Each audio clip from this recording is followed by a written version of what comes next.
Question number 153। जी मंत्री जी। अध्यक्ष जी, माननीय सदस्य ने सवाल पूछा है कि क्या कॉलोनियों में पट्टे वाली संपत्तियां, लाल डोरे वाली या जो विस्थापित लोग 1947 के बाद देश में आए थे उनको जो जमीनें मिली थी, क्या उस पर जो जमीनें मिली थी उसका म्यूटेशन चढ़ना अनिवार्य है? हाँ, हर किसी जमीन का म्यूटेशन चढ़ना अनिवार्य है, नहीं तो रिकॉर्ड किस तरीके से मेंटेन किया जाएगा। और म्यूटेशन चढ़ना अनिवार्य है कि किसी तरीके की अनियमितताएं या बेईमानी ना हो सके लोगों के साथ। अध्यक्ष महोदय, इसके अंदर दो बड़ी विशेष चीजें ऐसी हैं जो आज मेरे शहर सोनीपत के लोगों को तकलीफ आती है। जो एरिया ऐसे हैं जी जहां पर पुरानी बसावट है, पुराने रेजिडेंशियल एरियाज बन चुके हैं और अप्रूव्ड एरियाज हैं, उसके अंदर खसरा नंबर के अंदर रकबा खत्म हो चुका है और वहां पर इंतकाल नहीं चढ़ते। तो मैं मंत्री जी से रिक्वेस्ट करूंगा इस आपके माध्यम से कि एक तो कोई ऐसी स्पेशल ड्राइव चलाई जाए कि जो ऐसे एरियाज हैं जहां पर इंतकाल नहीं चढ़ते उनके इंतकाल चढ़ाए जाए, ताकि ना तो वो अपना घर बेच सकते हैं ना वो प्रॉपर्टी खरीद सकते हैं उस एरियाज में।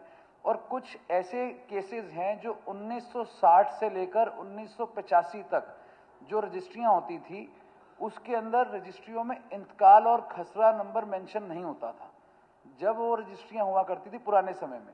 तो आज उन रजिस्ट्रीज, उन एरियाज में जहां इंतकाल और खसरा नंबर नहीं था, तो उस टाइम पे सर उनको डायरेक्शंस और लोकेशंस या उनके अंदर मैपिंग करी जाती थी ईस्ट वेस्ट नॉर्थ साउथ करके।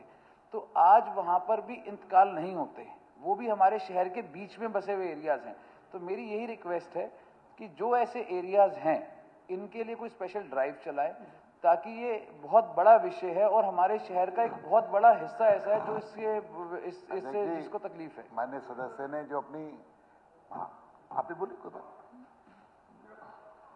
स्पीकर सर, ये जो बात निखिल मदान जी ने उठाई है ये अकेले सोनीपत की नहीं, तकरीबन जो पुराने शहर है, जैसे हमारा कुरुक्षेत्र भी है, पुराने शहर के अंदर जहां 35-35 गज के प्लाट अलॉट हुए थे वहां ये दिक्कत आ रही है। तो मैं उनकी बात से ये कहूंगा कि पूरे प्रदेश के अंदर इस प्रकार की समस्या है, इसका हल जरूरी है। अध्यक्ष जी, मैं आपके माध्यम से बताना चाहूंगा, जो माननीय सदस्य अशोक अरोड़ा जी ने जो बात कही थी, जो अलॉटमेंट है चाहे वो हाउसिंग बोर्ड करती है चाहे HSBP करती है, उसमें कहीं म्यूटेशन की जरूरत नहीं है। कोई ऐसा म्यूटेशन का कोई कानून लागू नहीं है।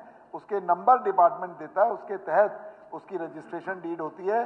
लेकिन जो कॉलोनी के अंदर अगर जैसा कि माननीय निखिल मदान जी ने बताई बात रखी है, ये पर्टिकुलर प्रॉब्लम है। लेकिन आज तो हाउस टैक्स के द्वारा भी जो स्वामित्व स्कीम आई है और जो स्कीमें बार बार अमेंडेड करके आई हैं उसके तहत भी रजिस्ट्रेशन करते हैं। लेकिन फिर भी अगर कोई पर्टिकुलर प्रॉब्लम है तो एक बार वो मुझसे मिल लेंगे, फिर एक बार डिपार्टमेंट को और माननीय मुख्यमंत्री जी के संज्ञान में लाकर जो बेस्ट सोल्यूशन हो सकेगा वो हम करने का काम करेंगे। सर, इसमें मैं एक छोटी सी सप्लीमेंट्री और ये सुझाव के तरीके सर बता रहा हूं कि जो सर ये 1960 से लेकर जो 85 वाली रजिस्ट्री मैंने बताई जिसके अंदर खसरा नंबर और इंतकाल मेंशन नहीं होता था उस समय, सर इसके अंदर उस समय पे सर डायरेक्शन मेंशन होती थी।